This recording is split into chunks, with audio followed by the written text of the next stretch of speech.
bangkit berdiri untuk menghormati firman Tuhan. Kita akan membaca teks Alkitab yang menjadi dasar khotbah hari ini, Yohanes pasal yang ke-12 ayat 1 sampai dengan ayat yang ke-8. Demikian firman Tuhan. 6 hari sebelum Paskah, Yesus datang ke Betania, tempat tinggal Lazarus yang dibangkitkan Yesus dari antara orang mati. Di situ diadakan perjamuan untuk dia dan Marta melayani. Sedang salah seorang yang turut makan dengan Yesus adalah Lazarus. Maka Maria mengambil setengah kati minyak narwastu murni yang mahal harganya, lalu meminyaki kaki Yesus dan menyekanya dengan rambutnya. Dan bau minyak semerbak di seluruh rumah itu. Ayat 4, tetapi Yudas Iskariot, seorang dari murid-murid Yesus yang akan segera menyerahkan dia, berkata, mengapa minyak narwastu ini tidak dijual 300 dinar dan uangnya diberikan kepada orang-orang miskin? Hal itu dikatakannya bukan karena ia memperhatikan nasib orang-orang miskin, melainkan karena ia adalah seorang pencuri. Ia sering mengambil uang yang disimpan dalam kas yang dipegangnya. Maka kata Yesus, biarkanlah dia melakukan hal ini mengingat hari penguburanku. Karena orang-orang miskin selalu ada pada kamu, tetapi aku tidak akan selalu ada pada kamu. Silakan duduk saudara sekalian, demikian jauh pembacaan firman Tuhan.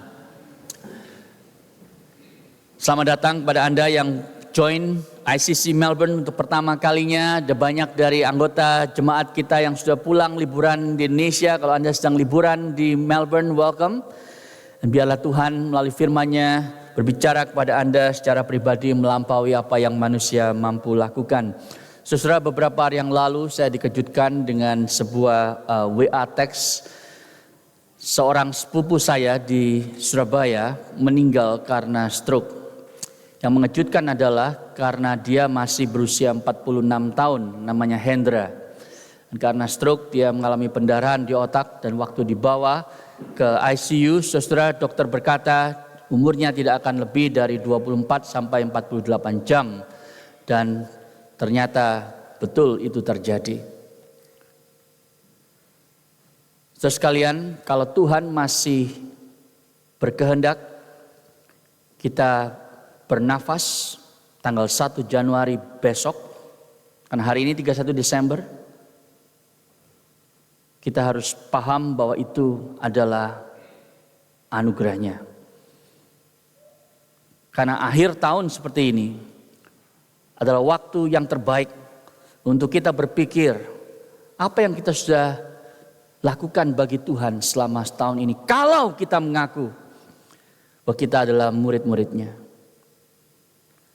Karena kalau kita tidak hidup bagi Tuhan sebagai orang Kristen, tapi kita hidup bagi dunia, bagi karir, bagi pujian dan hormat orang lain, maka mungkin lebih baik Tuhan mencabut nyawa kita sehingga kita tidak terganggu dengan segala macam yang dunia tawarkan dan dapat memuji, memuliakan, melayani Dia bukan di dunia ini. Setelah waktu saya membaca WA itu, saya diingatkan oleh Tuhan bahwa hidup kita ini adalah anugerah. Dan hari ini saya ingin mengajak Anda untuk memikirkan dari Yohanes 12:1 sampai 8 ayat ini. 5 pelajaran yang saya harap bisa menjadi devotional material. Karena ini akhir tahun, kita devotional. Tetapi saudara, tidak 3 poin seperti biasanya, ini 5 poin, lebih banyak poinnya, tapi saya harap lebih pendek daripada yang biasa saya lakukan di dalam setiap khotbah. Dan kita sampai ke Yohanes pasal yang ke-12, dan kalau Anda tahu Injil Yohanes, saudara, di dalam 11 pasal yang pertama itu mengcover sekitar 3 tahun lebih hidup pelayanan Tuhan Yesus. Kemudian di pasal yang ke-12, kalau diibaratkan mobil tiba-tiba ngerem mendadak dan perlahan-lahan berjalan pelan, karena dari pasal 12 sampai akhir, saudara, sekitar separuh Injil Yohanes itu berbicara khusus mengenai 7 hari terakhir Tuhan kita. Itu sebab kita masuk mendekati the holy ground. Dan mari kita menyimak baik-baik apa yang kita bisa pelajari dari Yohanes pasal yang ke-12 ini. Saya ingin Anda membayangkan sebuah dinner party. Sebuah makan malam besar.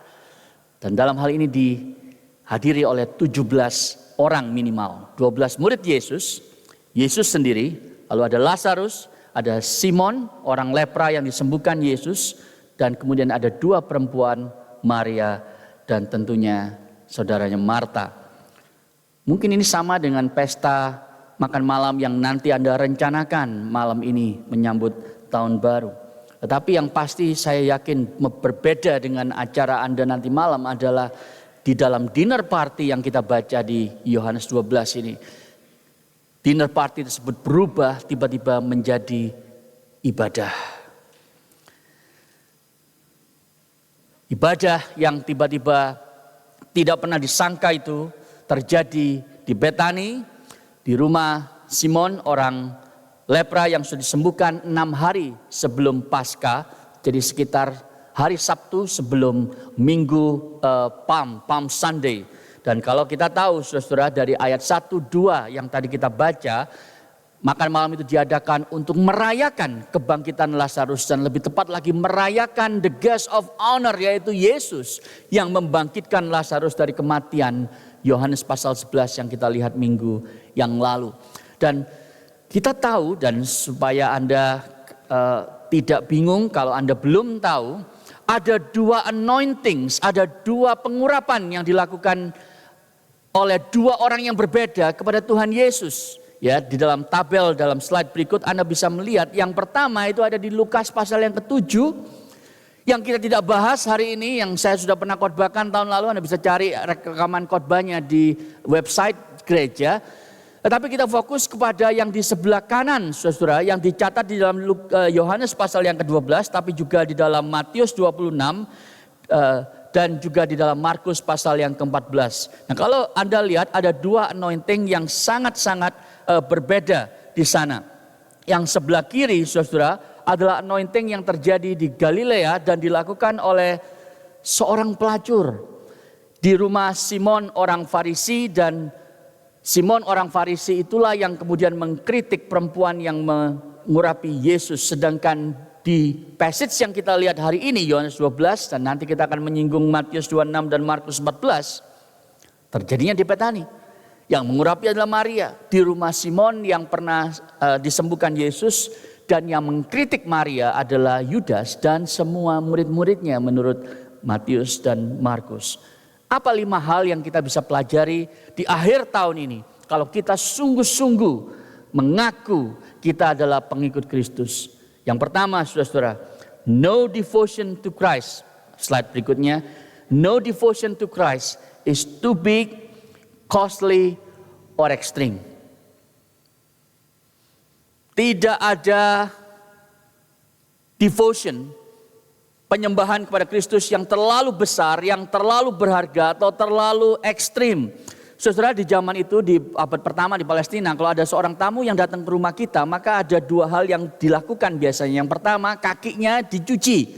Kenapa? Karena Palestina itu begitu panas terik dan debu itu ada di mana-mana saudara. Dan waktu itu tidak ada sepatu yang bisa melindungi kaki saudara, kemudian ada kaos kaki, enggak, mereka pakai sandal dan bau dan keringetan dan harus dicuci. Yang kedua saudara, mereka diberikan sedikit minyak di kepalanya supaya tidak bau-bau amat gitu ya, yang punya BB. Nah, kalau kita melihat ketiga catatan Yohanes, Matius dan Markus, kita tahu bahwa Maria tidak hanya mengurapi kaki Yesus tetapi juga kepala Yesus. Tetapi yang menarik di dalam catatan Injil Yohanes, yang difokuskan adalah kaki Tuhan Yesus. Kenapa saudara? Karena pada waktu kita itu mencuci kaki seseorang, membersihkan kaki seseorang, kita tahu itu adalah tugas yang sangat-sangat rendah. Bahkan tidak semua budak itu mau melakukannya. Bukan hanya itu saudara, tetapi yang dilakukan Maria, dia kemudian mengurapi kaki Yesus dengan sebuah minyak narwastu yang dicatat yang mahal harganya. Dan kita tahu harganya karena yang memberikan valuation saudara adalah seorang bendahara. Seorang yang sangat keen, yang sangat aware tentang harga barang-barang. Kenapa? Karena dia maling. Yudas memberi valuasi terhadap harga minyak wangi tersebut 300 denari. Saudara, berapa 300 denari? Cara menginterpretasi yang paling pas bukan mencoba menghitung present value dan berapa dalam hitungan dolar harganya sekarang. Bukan saudara, tetapi kita harus tahu 300 denari itu adalah gaji setahun seorang pekerja biasa di zaman itu. Kalau kita transpose ke zaman sekarang, saya cek kalau di Australia semalam, dengan gaji per jam $33 berarti sekitar $65.000 per tahun. Gaji seorang pegawai di Australia secara average. Jadi saudara, minimal kalau kita ingin memahami ini dalam konteks kontemporer, harga minyak wangi itu $65.000. Berapa harga minyak wangi yang sudah punya di dresser di rumah? $100, $50, $200. Saya yakin nggak sampai 65.000. Ada yang punya 65.000? Tolong nanti ngobrol dengan saya setelah ibadah gitu ya. Ini mahal sekali saudara, 65.000. Kenapa? Karena dikatakan di sana ini adalah pure nard, minyak narwastu yang murni. Nard itu adalah satu minyak yang diekstrak saudara dari root, dari akar dan dari ranting sebuah tanaman yang sangat jarang ditemukan, adanya hanya di pegunungan Himalaya di India. Itu sangat jarang, harus diimpor ke Israel dan dimiliki oleh Maria. Saudara, kalau Anda beli parfum ya, kalau Anda ke department store ada 3 jenis levelnya. Yang pertama namanya parfum, lalu EDT, lalu EDP atau EDP dulu baru EDT ya, eau de parfum sama eau de toilette. Nah, saudara, bedanya apa? Yang parfum paling mahal, kemudian EDP, lalu EDT. Ini pelajaran tentang membeli parfum sekarang ya. Siapa tahu Anda telat ngasih kado Natal. Yang parfum paling mahal karena kandungan oilnya, minyak wanginya itu 40%. Sedangkan EDP itu 20%. Lalu EDT, eau de toilette itu artinya air toilet sebetulnya. Itu cuma 5-15% saudara. Jadi paling murah. Tapi Anda tahu di dalam minyak yang dipakai Maria ini murni, nggak ada campuran airnya, apalagi air toilet. Dan berapa yang dipakai saudara? Kita tahu dari catatan Markus, itu alabaster flask, cara membukanya adalah harus dipatahkan leher botol tersebut sehingga kemudian dipakai semuanya karena tidak bisa lagi ditutup. Dan kita tahu ukuran setengah kati di dalam bahasa aslinya itu sekitar 329 gram. Seberat 1 kaleng Coca-Cola. Jadi Anda bayangkan, ini ada sebuah minyak wangi yang beratnya seperti kaleng Coca-Cola itu, saudara. Begitu mahal, 65.000 dan langsung dipakai semuanya untuk kepala dan khususnya kaki Tuhan Yesus. Ini adalah sebuah tindakan yang sangat-sangat luar biasa. Sebuah pengabdian, sebuah show of love yang sangat besar saudara kepada Tuhannya. Yang dilakukan oleh Maria. Di ujung tahun ini saudara, saya ingin tanya kepada saudara, devotion lesson number 1. Sejauh apa kedalaman dan intensitas pengabdian Anda kepada Yesus tahun ini? Kalau Anda harus pilih kata-kata yang menggambarkan pengabdian Anda kepada Tuhan Yesus tahun ini, kira-kira yang mana? Penuh pengorbanan atau penuh perhitungan? Tidak terukur kasihku kepada Yesus atau pas-pasan sesuai kapasitas? Oh, pengabdian saya sangat berapi-api atau sewajarnya dan ala kadarnya? Pengabdian saya sangat bergairah atau ya setiap kali pas ada waktu, pas sempat, ya saya berikan pelayanan dan pengabdian saya. Yang mana saudara? Tidak ada pengabdian kepada Kristus yang terlalu besar, terlalu berharga atau terlalu ekstrim. Dan Maria menunjukkan itu. Dan nanti Yesus berkata bahwa apa yang dilakukan menjadi objek lesson, menjadi pelajaran bagi semua orang percaya sepanjang zaman, termasuk Anda dan saya hari ini di abad 21. Bahwa ini loh, secara normatif pengabdian itu harus seperti ini. Saudara, Anda pikir, loh ini kan cuman Maria. Dia ini emang, aduh gimana ya, kebangetan, fanatik. Apakah itu cara Anda menafsirkan ayat ini? Atau Anda bertanya, ini yang normatif, ini yang seharusnya dilakukan oleh setiap orang Kristen. Pengabdian, pelayanan yang tidak hitung-hitungan. Yang bukan karena ada waktu, yang bukan karena ala kadarnya. Tetapi yang penuh pengorbanan. Yang berapi-api, yang penuh gairah, yang tidak terukur kepada Yesus.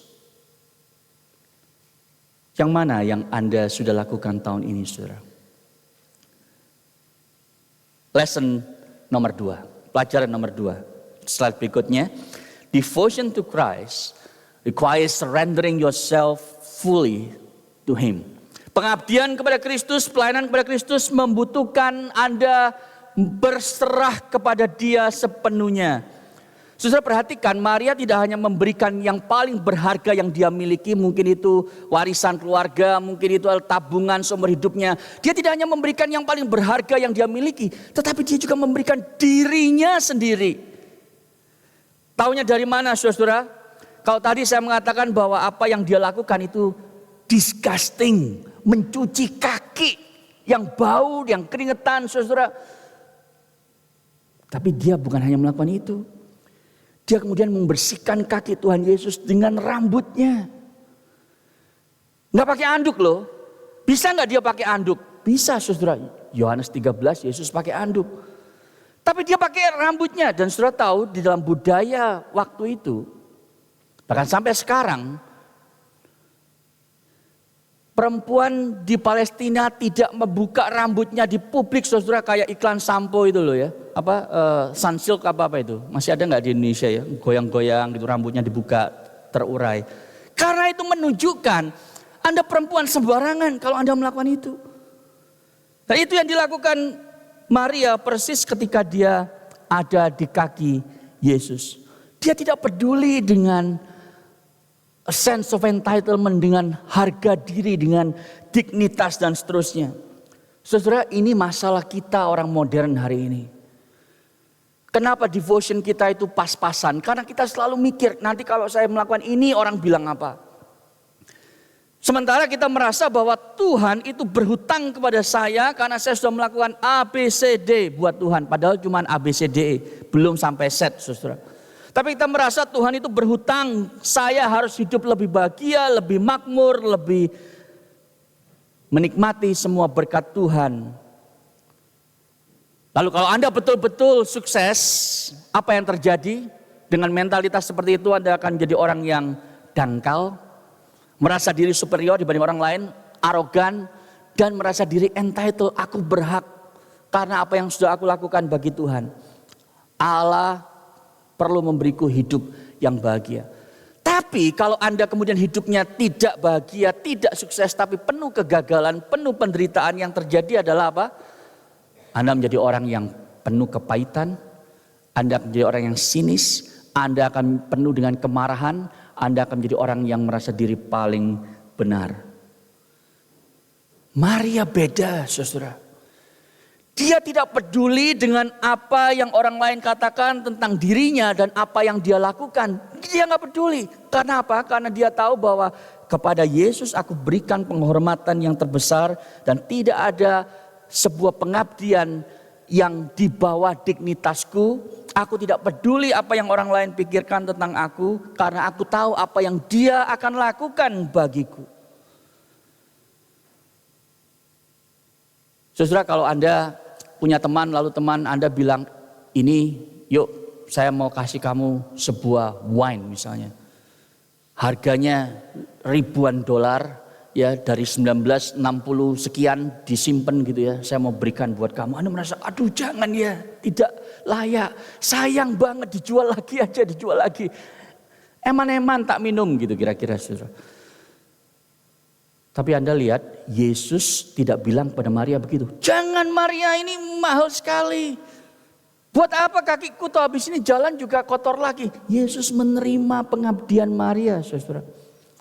Karena dia memang layak menerima itu dan Maria tahu itu. Itu sebab dia tidak memberikan yang terbaik tapi dia memberikan dirinya.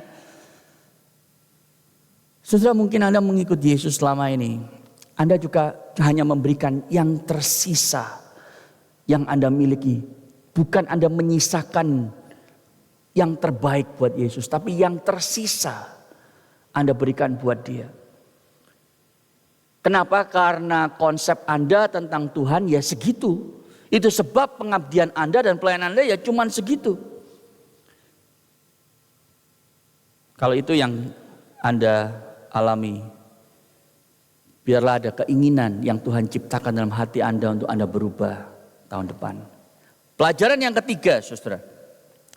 Pelajaran yang ketiga, your total devotion to Christ almost always leads to criticism. Pengabdian totalmu kepada Kristus hampir pasti akan menuai kritikan dari orang lain. Saudara, setiap kali di dalam sejarah kita lihat ini, di dalam Alkitab kita lihat ini, bukan? Ketika Maria memberikan yang terbaik, ketika Anda memberikan yang terbaik bagi Tuhan, Anda akan disalah mengerti orang. Anda akan dihakimi. Anda akan digosipkan. Anda mungkin akan ditikam dari belakang. Anda mungkin akan dijauhi orang lain. Orang bilang, lihat ya, aneh. Kok ada orang kayak begini? Saudara, yang melakukan ini awalnya adalah Yudas. Dan Yudas itu kalau Anda bayangkan ya, dinner party tadi.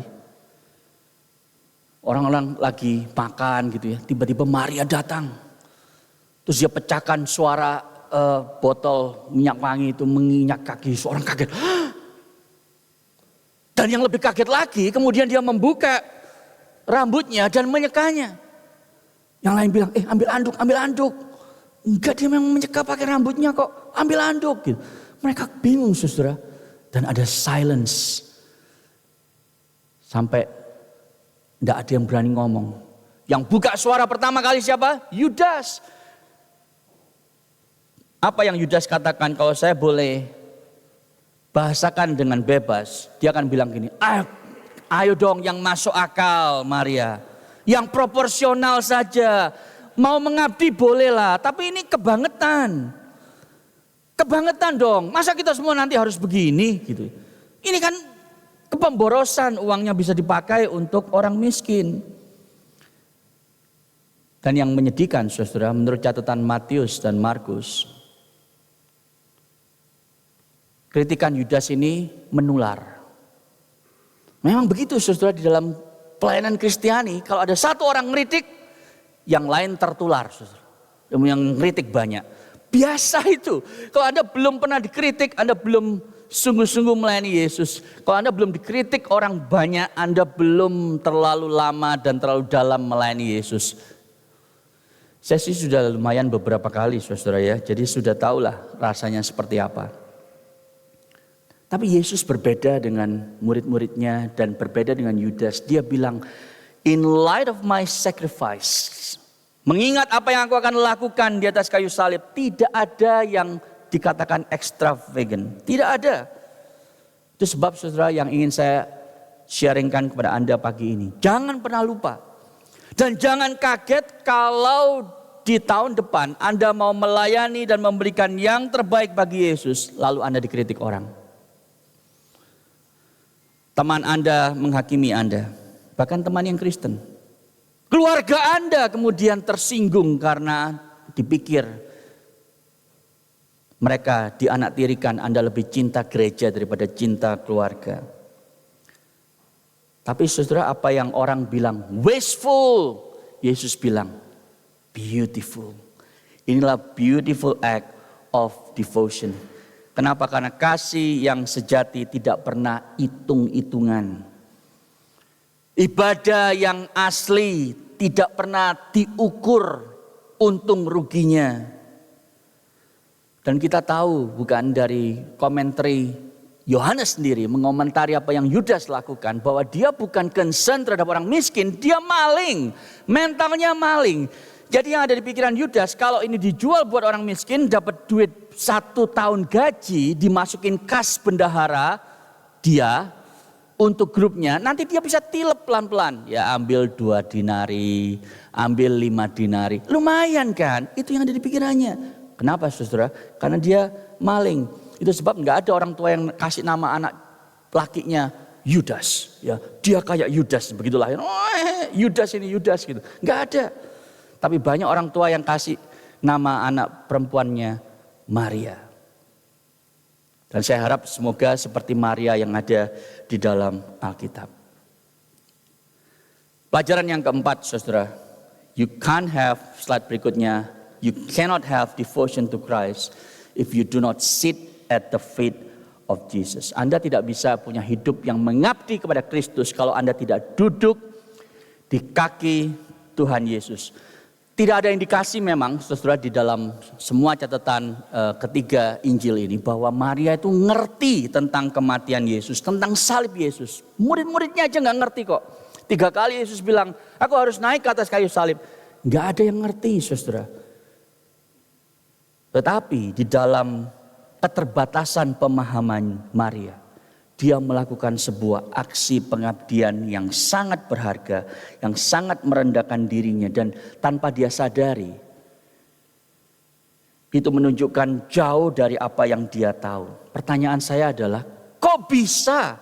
Bagaimana dia bisa tahu bahwa Tuhannya akan menderita dan tersalib di salib Romawi itu? Jawabannya adalah karena dia selalu ditemukan di dalam catatan Alkitab berada di kaki Yesus. Itu kuncinya, saudara. Berada di kaki Yesus. Di dalam gambaran yang memorable bagi kita tentang Maria dicatat seperti ini, Lukas 10 ayat 39, dia berada duduk di kaki Yesus dan mendengarkan firman-Nya. Di dalam Yohanes 11 ayat 32, dia itu tersungkur di kaki Yesus dan berserah kepadanya ketika Lazarus mati. Dan dia menangis, dia tersungkur di kaki Yesus. Dan sekarang Yohanes 12 ayat 3, dia ada di kaki Yesus mengurapinya untuk menghormati dan mengasihi Tuhannya. Saudara, Anda berpikir kenapa kok Maria? Kok bukan Marta, kok bukan Petrus yang melakukan semua ini? Kok bukan Yohanes bahkan the beloved disciple itu? Kenapa, saudara? Maria tahu somehow bahwa Yesus akan mati bagi dia dan bagi seluruh dunia. Ibaratnya dia memberikan bunga kepada Yesus. Bukan pada waktu dia nanti sudah mati datang ke kuburan, melayat di kebaktian penghiburan, kasih bunga. Bukan. Tapi pada waktu dia masih hidup. Saudara, Anda harus berada di kaki Tuhan Yesus dan mendengar setiap kata yang keluar dari mulutnya. Atau Anda tidak akan pernah melakukan hidup yang penuh devotion kepada Kristus. Maria yang sungguh-sungguh mengerti bahwa manusia tidak hidup dari roti saja. Tetapi dari setiap firman yang keluar dari mulut Allah. Dia mengerti benar, saudara. Entah bagaimana dengan kita. Apa kita paham itu ataukah kita seringkali selama tahun ini bangun tidur lupa berdoa, lupa Tuhan. Lalu bekerja melakukan semua aktivitas dan rutinitas Anda sampai malam. Anda juga lupa Tuhan. Lalu Anda tiba-tiba sedetik sebelum tidur Anda sadar. Iya ya, 1 hari aku lalui. Tidak ada Tuhan sama sekali dalam seharian itu. Besoknya begitu lagi. Besoknya begitu lagi. Atau yang lebih berpengaruh dalam hidup Anda. Bukan firman, bukan suara Allah. Tetapi suara yang ada di Instagram, di Spotify, di Netflix. Saudara, bukan berarti semua itu jelek, jahat dari setan. Tidak, saya juga menikmati Spotify, Instagram, dan Netflix. Tetapi saudara, pertanyaan saya adalah apa yang paling menentukan prioritas dan keputusan hidup Anda selama tahun ini? Maria paham, saudara, bahwa the chief end of man is to glorify God and enjoy Him forever. Tujuan akhir manusia adalah memuliakan Allah dan menikmati Dia selamanya. Dan itu sebabnya dia selalu ada di kaki Yesus. Untuk menyembah Dia. Mendengarkan firman-Nya. Itu sebabnya Dia memberikan pengurapan dengan minyak wangi yang luar biasa itu. Kalau Yudas memenuhi seluruh ruangan itu dengan bau pengkhianatan, Maria memenuhi seluruh ruangan itu dengan bau wangi dari penyembahannya kepada Yesus. Yang kelima dan terakhir, until the cross is behind your devotion to Christ, you will always be half-hearted. Anda akan terus setengah hati, asal-asalan melayani dan mengabdi kepada Yesus sampai Anda melihat kematian Kristus Yesus. Salib Kristus itu yang ada di balik devotion Maria. Saudara, apa yang Yesus maksudkan di ayat 7 ketika Dia bilang, leave her alone. Leave her alone, biarkan dia. So that she may keep it for the day of my burial. Saudara, yang dimaksud tentunya bukan minyak wanginya, karena minyaknya sudah habis, sudah dituang, sudah hilang, saudara. Tetapi apa yang disimbolkan, yaitu apa? Kasih Maria, pengorbanan Maria yang ekstrim itu. Satu keterpukauan, keterpesonaan Maria akan apa yang Yesus akan lakukan. Yesus bilang, biarkan dia supaya jangan mempermalukan dia. Supaya apa? Supaya sukacitanya, pengabdiannya itu terus konstan sampai kematianku dan penguburanku. Maria bilang, saudara, Tuhan, aku tidak ngerti, aku tidak tahu bagaimana, tapi yang jelas aku tahu Engkau akan melakukan sesuatu bagiku dan itu menguasai jiwaku. Aku tidak tahan untuk tidak melakukannya. Bagi Maria, saudara, harga Tuhan Yesus itu begitu tidak ternilai. Tidak ada harga yang terlalu berharga untuk dipersembahkan kepada Yesus. Yudas kebalikannya, saudara. Berapapun harga untuk dapat cuan jual Yesus, boleh. Cuman 30 keping perak, ya nggak apa-apa. Jual, pokoknya dapat untung. Maria kebalik. Bagi Maria, saudara, money was no object. Bukan penghalang untuk menjadi ekspresi kasihnya kepada Yesus. Bagi Yudas, uang bukannya penghalang, tetapi goal utama yang dia inginkan pada waktu dia menjual Yesus. Tapi saudara perhatikan, kenapa Yesus balik ke Betani? Di ayat 1 dan 2 di dalam konteksnya itu kalau Anda perhatikan. Dari ayat 11 dan 12 ada gap, saudara. Kenapa Yesus balik ke Betani yang notabene cuma 3 kilometer dari headquarter musuhnya. Pada waktu dia tahu bahwa para pemimpin agama itu sedang mencari untuk membunuh Yesus. Yesus malah balik dekat-dekat ke tempat musuhnya. Sudah tahu kenapa? Alasannya supaya dia ingin makan dengan teman-teman dekatnya Marta, Maria dan Lazarus. Tetapi alasan yang lebih penting adalah dia ingin menunjukkan kepada kita. Dia ingin menunjukkan kepada saudara dan saya bagaimana seharusnya kita berespon kepada seorang yang sangat-sangat layak untuk mendapatkan semua yang kita miliki dan diri kita. Yaitu Yesus Kristus, domba Allah yang menghapus dosa dunia. Dan Yohanes mencatat, saudara, 6 hari sebelum Paskah, ayat 1 tadi. Ini adalah Paskah ketiga yang dicatat oleh Yohanes. Yang pertama di Yohanes 2 ayat 13, yang kedua di Yohanes 6 ayat 4. Dan ini adalah Paskah yang ketiga dan terakhir dalam semua ekonomi perjanjian lama, saudara. Kenapa? Karena janji Passover itu adalah sebuah bayang-bayang terhadap sebuah pemenuhan janji yang dipenuhi setelah ribuan tahun, yaitu anak domba Allah akan dikorbankan bagi dosa manusia. Bagi Yudas, saudara, Yesus itu sama seperti binatang yang mau dijual di auction di pasar hewan. Tetapi bagi Maria, Yesus itu sungguh-sungguh memang adalah seperti binatang yang suci adanya, yaitu anak domba Allah yang berharga yang akan disembelih untuk dosa Anda dan saya. Apa kaitan Injil dengan teks yang kita baca hari ini dalam slide berikutnya? Mary spilled a costly perfume for Jesus. Jesus spilled his priceless blood for her. Maria mengucurkan parfum yang sangat mahal harganya bagi Yesus, tapi Yesus mengucurkan darahnya yang tidak ternilai harganya bagi Maria.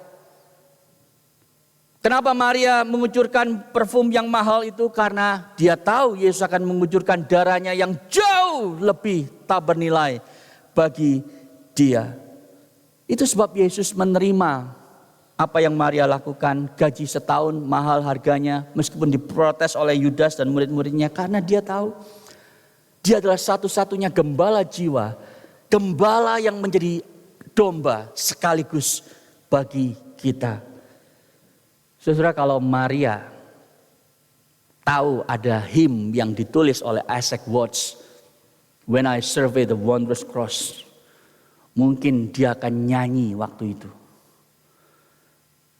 bagi Yesus. Bunyinya begini, saudara. Di dalam slide berikutnya, bait pertama. When I survey the wondrous cross on which the Prince of Glory died, my richest gain I count but loss, and pour contempt on all my pride. Pada waktu aku melihat salib yang mulia itu, di mana Prince of Glory itu mati, maka semua hal yang terbaik yang aku miliki aku hitung sebagai kerugian. Dan ini yang kita sudah ngerti, saudara. Apa artinya pour contempt on my pride?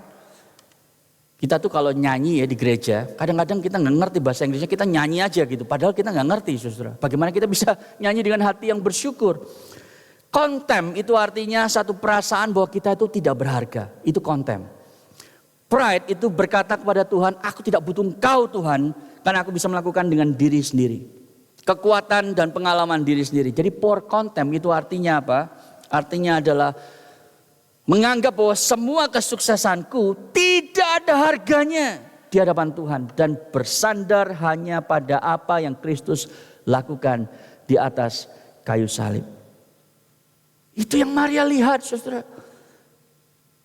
Itu sebabnya responnya apa? Di ayat yang keempat dari hymn tersebut sudah dikatakan begini. Ini kalimat-kalimat yang luar biasa yang kita bersyukur ditulis oleh Isaac Watts. Were the whole realm of nature mine, that were a present far too small. Love so amazing, so divine, demands my soul, my life, my all. Kalau aku punya seluruh alam semesta jagat raya ini di genggamanku, itu terlalu kecil untuk dipersembahkan kepada Yesus. Terlalu kecil. Kenapa? Karena kasih Yesus itu so amazing, so divine. Itu menuntut segala sesuatu dalam jiwaku, dalam diriku, dan semua hal yang ada padaku. Bukan hanya apa yang saudara miliki, tapi siapa dirimu sepenuhnya. Saya ingin menutup dengan satu kutipan dari John Stott di slide berikutnya yang sama mirip mengutip kebenaran ini, saudara. Dia mengatakan dan menulis demikian. Until you see the cross as that which is done by you, you will never appreciate that it's done for you. Sampai Anda melihat bahwa salib itu sesuatu yang dilakukan oleh Anda. Oleh Anda. Karena dosa Anda dan dosa saya, Yesus harus disalib. Sampai Anda paham betul itu, menguasai hati dan pikiran Anda sampai semua pembuluh darah Anda itu betul-betul mengandung gospel. Karena dosaku, Yesus mati di atas kayu salib. Sampai Anda paham itu, baru Anda menghargai apa yang Yesus lakukan bagi Anda. Orang mungkin bilang terhadap Maria, aduh ini orang gak masuk akal, gak proporsional. Kita kan punya reputasi, masa sih harus begini pelayanan sampai betul-betul mengorbankan harga diri. Setelah itu yang menjadi judgment yang diberikan orang kepada Maria. What a waste. Itu yang mereka lihat, tetapi yang Maria lihat adalah Yesus dan kematiannya yang akan segera terjadi di atas kayu salib. Mungkin ada orang yang juga bilang,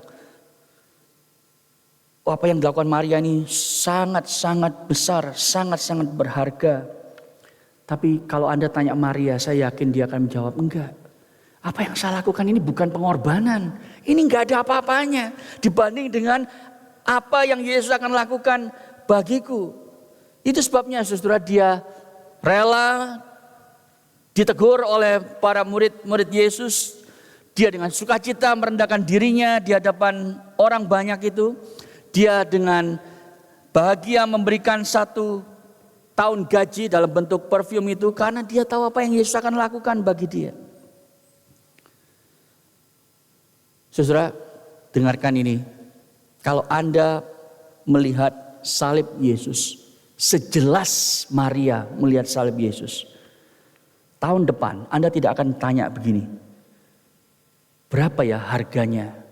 Berapa waktu, tenaga, uang yang harus aku keluarkan untuk bisa melayani Yesus di gereja, di luar gereja, untuk semua pekerjaan misi dan seterusnya. Anda nggak akan bertanya begitu. Kalau Anda melihat dan sudah mengecap kebaikan Yesus yang Anda dapatkan dari pengorbanannya di atas kayu salib seperti Maria, Anda tidak akan pernah bertanya, nanti orang bilang apa ya kalau saya melakukan ini dan saya melakukan itu.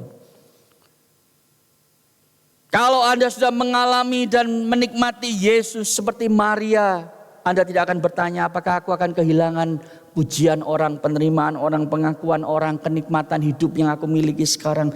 Anda tidak peduli itu lagi. Kenapa? Karena di dalam Yesus Anda mengalami itu lebih dari cukup. Berkatnya itu final dan total dan tidak bisa direbut oleh siapapun yang dia sudah curahkan kepada Anda di atas kayu salib. Sudahkah Anda melihat salib Kristus?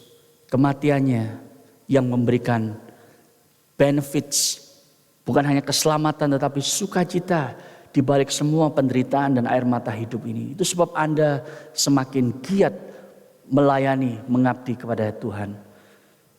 Saudara, tahun ini akan segera berakhir kurang dari 12 jam. Maukah Anda berubah? Karena apa yang terjadi dengan sepupu saya, yang saya ceritakan di awal, usia 46 tahun Tuhan panggil pulang.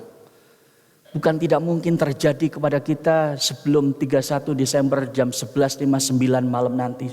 Saya bukannya menakut-nakuti Anda, saudara. Tapi kalau tidak ada perubahan, Anda dari tahun ke tahun tetap saja seperti ini. Maka saudara, yang Anda berikan kepada Yesus itu penuh perhitungan, basi. Tapi mari saudara, dengan pertolongan Tuhan kita berkata, Tuhan aku mau berubah tahun yang akan datang. Aku mau berubah Tuhan. Karena apa yang dilakukan Maria bukan hanya khusus eksklusif buat Maria, tapi buat semua orang Kristen. Dan aku malu kalau melihat apa yang aku sudah lakukan bagi Tuhan dibanding dia. Tapi Tuhan, kalau aku datang kepadamu, Engkau tidak akan menolak aku, menghina aku. Engkau akan menerima aku. Engkau akan memulihkan aku. Engkau akan mengampuni aku. Dan Engkau akan memampukanku untuk berubah tahun yang akan datang. Mau saudara seperti itu? Kalau Anda belum Kristen hari ini, Anda ada di gereja Tuhan. Bersyukurlah karena Anda sekarang paham bahwa Yesus Kristus datang ke dunia bagi orang berdosa seperti Anda. Kita semua adalah orang berdosa. Dan dia beranugerah supaya Anda memahami bahwa keselamatan hanya ada dalam Kristus. Sukacita sejati hanya di dalam Dia. Itu sebabnya ada orang seperti Maria yang memberikan semua-muanya bagi Yesus. Dan mungkin hari ini adalah hari yang berbahagia bagi Anda yang belum Kristen. Kalau Anda menyerahkan dirimu sepenuhnya kepada Kristus. Maukah Anda berespon sedemikian? Mari kita tunduk kepala, kita berdoa.